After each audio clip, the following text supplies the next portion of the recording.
Sa video na ito ay pag-uusapan po natin ang isang malaking balita na ikinagulat ng maraming traders. Sa XRP ay bumagsak po kasi sa ilalim ng $3 sa loob lamang ng 24 oras. Pero ang tanong, bakit nangyari ito? At ano ang mga dahilan kung bakit bumigay ang kanyang presyo? Kaya yan po ang siyang ating pag-uusapan sa video na ito. Pero bago po tayo magpatuloy ay pakibasa na lamang po muna ang disclaimer dito po sa ibaba ng ating screen. Yan, ano nga ba ang unang dahilan kung bakit bumagsak itong si XRP? Ang unang trigger ay nanggaling mismo sa traditional markets. Lumabas ang mas mataas na inflation data at mas mahina ang expectations para sa rate cuts. Dahil dito, lumakas ang US dollar at tumaas ang yields. Kapag malakas po ang dollar, ang risk assets gaya ng crypto ay unang tinatamaan. Para bang nawalan ng gana ang mga investors na pumasok sa crypto, kaya ang mga deep buyers na dapat sana tutulong sa pag-support ng presyo ay umatras muna. Ito ang unang persa na nagtulak pababa kay XRP. Kaya ang possible impact po nito sa market ay kapag tuloy-tuloy ang pagtaas ng US dollar at yields, asahan po natin na magiging mahirap para kay XRP at iba pang mga altcoins na makabalik po agad sa itaas dahil mahirapan po silang makakuha ng bagong demand. Paano naman po nakaapekto ang liquidity sa pagbagsak? Ang crypto market ay kilala sa pagiging mabilis gumalaw kapag mahina ang liquidity. Nangyari po ang pagbagsak ng XRP sa panahon na manipis ang galawan sa mga exchanges, lalo na sa off-hours trading. Dahil dito, kahit moderate sell orders ay tumatagos sa mga key levels. Dagdag pa rito, lumabas sa on-chain data na maraming whales ang nag-deposit ng malalaking halaga ng XRP papunta sa mga exchanges bago po ito bumagsak. Ang resulta, dumagsa ang supply sa market noong pinakamanipis ang liquidity, kaya lalong bumagsak ang presyo. Ang possible impact po nito sa market ay ang pagpasok po kasi ng mga whales sa mga exchanges ay madalas senyales ng pagbebenta. Kung magpapatuloy po ito, pwedeng lalong bumigat ang presyo ni XRP at magdulot ito ng panic selling sa mas maliliit na mga traders. Ano po ang papel ng derivatives sa pagbagsak na ito? Isa sa pinakamalakas na nagtulak pababa kay XRP ay ang derivatives market. Mataas po ang open interest at sobrang dami ng longs o mga traders na umaasa ng pag-akyat. Nang bumaba po ang presyo kahit kaunti, nag-trigger ito ng forced liquidations. Parang domino effect. Isang liquidation ang humila sa kasunod hanggang tuluyang lumaki ang pagbaba. May dagdag pang pressure dahil ang mga dealers ay nagbenta ng spot at futures para i-hedge ang kanilang positions. Kaya imbis na makabawi, lalong dumugo si XRP.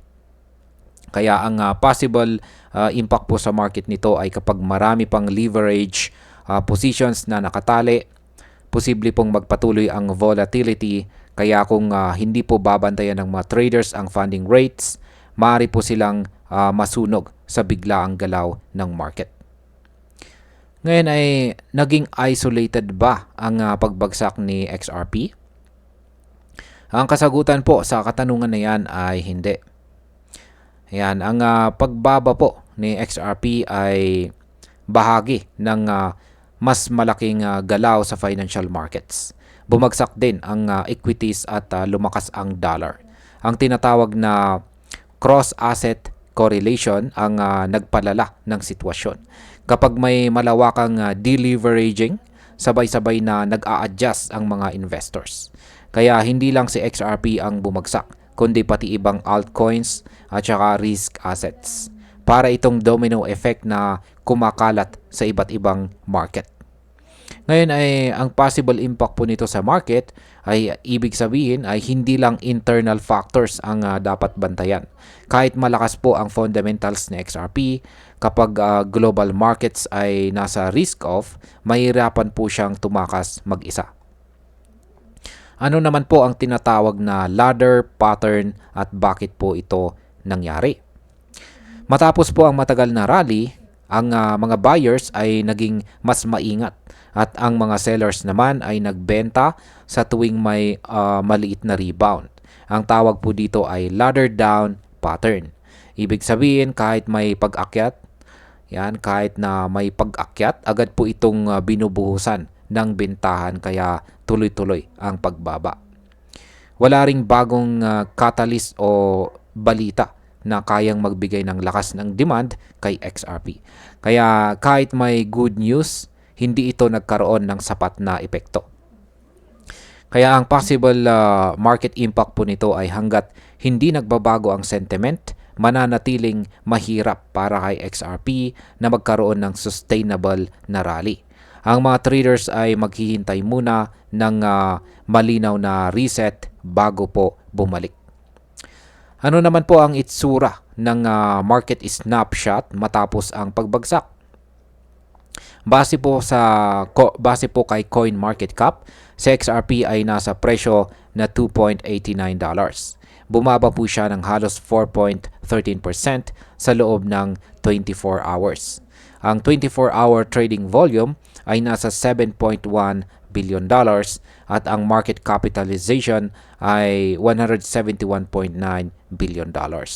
Ibig pong sabihin, kahit bumabagsak ang presyo, mataas po ang trading activity. Karaniwan itong sinyalis ng force unwinding imbis na simpleng pag-distribute ng token. Possible impact po nito sa market ay kapag mataas ang volume sa pagbagsak, pwedeng may kasamang panic selling. Pero ito rin ay pwedeng magbigay ng oportunidad para sa mga short-term traders na makahanap ng bounce plays. Yan, bilang panguling katanungan ay ano po ang dapat nating bantayan para malaman natin kung magbabago nga ba ang trend. May tatlong bagay po na dapat nating tutukan.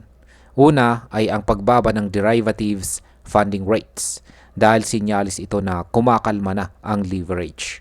Pangalawa, ang pagtaas po ng stablecoin issuance na makakatulong sa liquidity. At ang pangatlo ay ang pagdami po ng spot inflows na magpapakita ng bagong demand. Kung tumaas naman agad ang funding rates kasunod ng bounce, indikasyon po ito na nananatiling mataas ang leverage at delikado pa rin ang market. Kaya ang possible market impact po nito ay ang malinaw na sinyalis ng stabilization ay makakatulong para magkaroon ng kumpiyansa ang mga traders na pumasok po ulit. Kung hindi, mananatiling weak or mahina ang market at pwedeng magpatuloy ang pagbaba. At ayan, bilang panghuli, ang pagbagsak na ito ay hindi dahil sa isang simpleng dahilan lamang. Pinagsama-samang epekto ito ng mas matibay na US dollar, mahina ang liquidity, sobrang leverage sa derivatives, at ang mas malawak na pagbaba sa global markets. Sa madaling salita, ito ay isang classic cascade event at hindi simpleng manipulation. Para sa mga traders, pinakamainam na maghintay po ng malinaw na data-back signals bago po sumabak ulit. Kung may isa akong take away, ito ay ganito. Si XRP ay nananatiling malakas bilang project, pero kahit gaano po kalakas ang kanyang fundamentals, kapag sabay-sabay ang macro at saka market pressures, babagsak at babagsak pa rin siya. Ang mahalaga po ay huwag po tayong sumabay sa panic at matuto po tayong maghintay ng tamang timing. At ayan, hanggang dito na lamang po tayo sa video na ito mga ka-crypto. Marami pong salamat sa panonood. Ingat po tayo lagi at God bless po sa ating lahat.